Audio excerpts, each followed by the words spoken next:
O presidente Donald Trump mandou chamar o deputado Eduardo Bolsonaro e o jornalista Paulo Figueiredo para uma reunião presencial no gabinete dele na Casa Branca.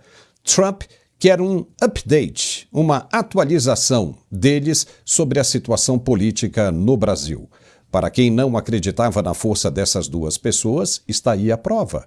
É uma dupla de sucesso, de apóstolos, Pedro e Paulo, lutando pela liberdade dos brasileiros. Mas o Itamaraty convocou na manhã desta sexta-feira o encarregado de negócios da Embaixada dos Estados Unidos no Brasil, Gabriel Escobar, para prestar esclarecimentos sobre uma postagem oficial da representação americana que endossava declarações do presidente Donald Trump em defesa do ex-presidente Jair Bolsonaro. A nota, publicada nas redes sociais da embaixada, classificava como vergonhosa uma suposta perseguição política a Bolsonaro, afirmava que ele e sua família sempre foram fortes parceiros dos Estados Unidos e ressaltava que Washington acompanha de perto a situação. A última postagem do Departamento de Estado americano dizia que o ministro sancionado, Alexandre de Moraes, era o arquiteto de tudo de irregular que impulsiona o processo que está em curso no Brasil.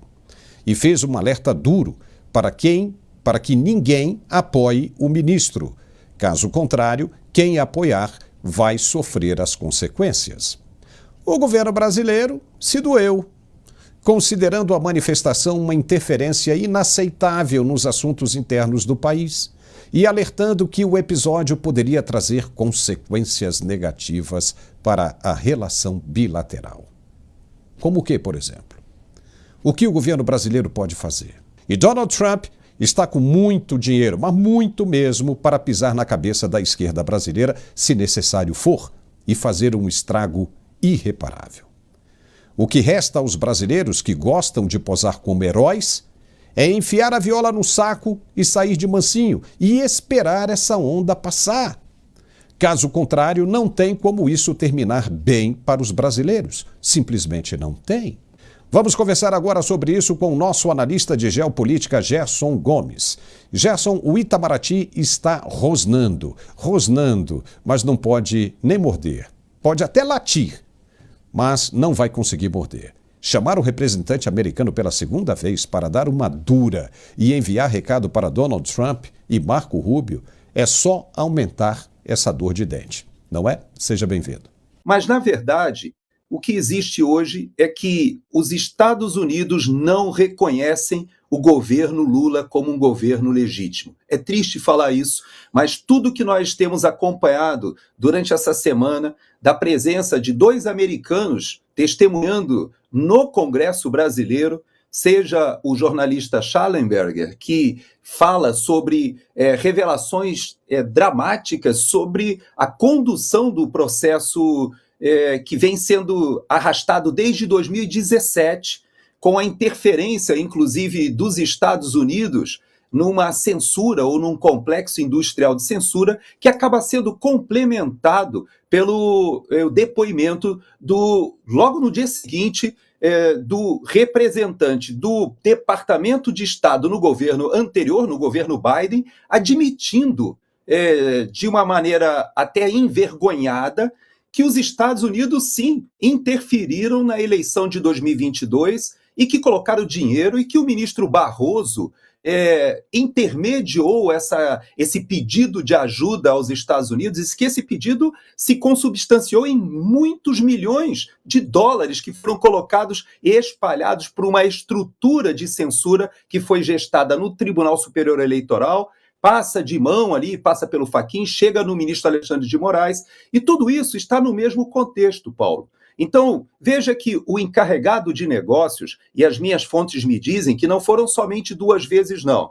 2 vezes ele foi chamado oficialmente, né, como um ato diplomático de reprovação, mas ele já teve reuniões com o vice-presidente, já teve 2 ou 3 reuniões com autoridades do governo brasileiro tentando esclarecer a questão das sanções, ou seja, das tarifas de 50%, mas também em relação ao que está acontecendo com o ministro Alexandre de Moraes. Nós temos hoje um ministro sancionado por violações de direitos humanos, por graves violações de direitos humanos. E o nome dele está ao lado de terroristas, de líderes políticos conhecidos no mundo inteiro por serem ditadores sanguinários.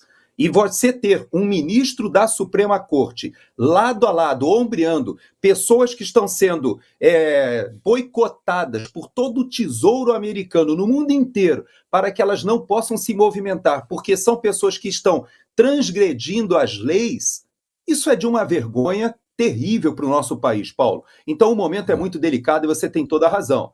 Esse momento de desgaste entre a relação dos dois países mostra que o presidente Trump, embora concorde em falar com Lula, ele não falaria com Lula como fala com os outros chefes de Estado.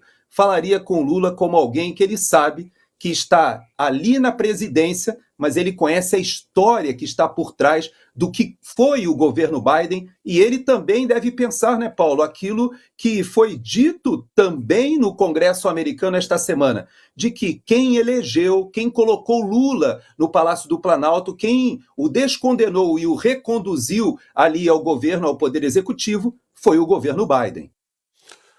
Olha, acho que você matou a pau, viu, Gerson? Matou a pau aí agora, porque é isso mesmo, né? O presidente Donald Trump não reconhece o governo Lula como legítimo, por essas razões que você acabou de dizer. Ele conhece exatamente o que aconteceu no governo Biden. E, mais ainda, ele dispõe de comprovantes. Ele tem provas disso. Não há como ninguém negar. Se alguém negar, ele vai mostrar os comprovantes da USAID, os depósitos, o repasse, número de contas, nome de quem quer que seja. Tá ali. Para quem tiver coragem de dizer tudo isso é mentira do Trump, ele vai falar, opa, tá aqui. Por isso, ele não reconhece o governo Lula como legítimo.